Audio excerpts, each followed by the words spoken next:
I'm live outside of the ACC where we're learning that additional security staff will be added for upcoming shows and concerts. And as for Ariana Grande, she has suspended her tour. Now, security experts say while you may be safe in behind those doors behind me, it's outside of venues like the ACC and up the street at the Rogers Centre where security concerns should be the highest.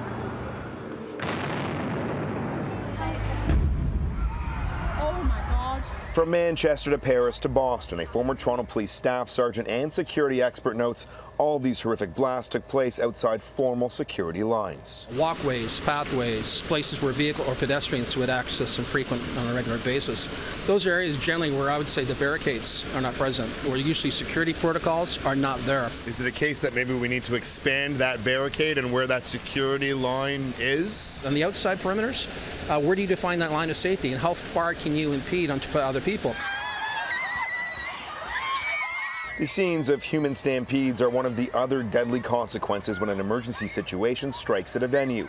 While spaces like the ACC, Rogers Centre and BMO Field are built to get people in and out in an orderly fashion, each have one common flaw. The fire code dictates how many people are allowed in based on the entrance and exits. But one factor that's not considered into that is a mass exit where people don't take the social aspects or considerations in how we leave. Both of my teenage girls were at the Ariana Grande concert this March in Toronto. Like thousands of other parents, Toronto's Deputy Fire Chief Jim Jessup was forced to have a very difficult conversation with his daughters last night.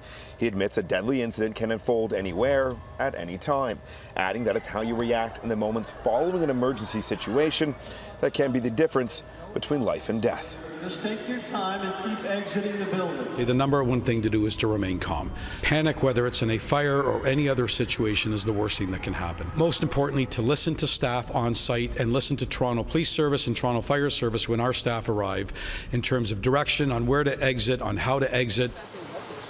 Security expert Steve Somerville has managed several large music events.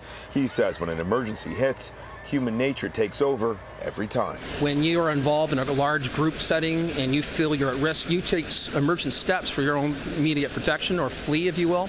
And a person telling you to be calm, sir, that's not workable. I've never seen that in my 40 years plus of training. Venues like the Air Canada Centre do have emergency evacuation procedures in place, but those remain a tightly guarded secret. Now, Toronto Fire also trains all staff inside venues in our city, even part-time ushers.